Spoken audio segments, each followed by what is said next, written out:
আমার নাম হলো কাসেম সিদ্দিকী, আমার আব্বা জানের নাম আব্দুল্লাহ মারুফ সিদ্দিকী, আমার দাদার নাম জুলফিকার আলী সিদ্দিকী ছোট হুজুর, আমার পরদাদার নাম আবু বকর সিদ্দিক দাদা হুজুর, দাদা হুজুরের আব্বার নাম হযরতে আব্দুল মুক্তাদির সিদ্দিকী, দাদা হুজুরের দাদার নাম মনসুর বগদাদি, দাদা হুজুরের পরদাদার নাম মুস্তাফা মাদানী, মেদিনীপুর টাউনে শুয়ে আছেন।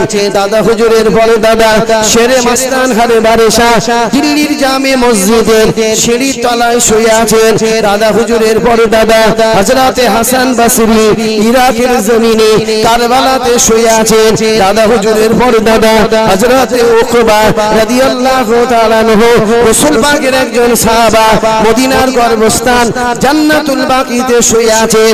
দাদা হুজুরের পরদাদা হযরতে উকবা রাদিয়াল্লাহু তাআলা আনহু, দাদা হুজুরের পরদাদা হযরতে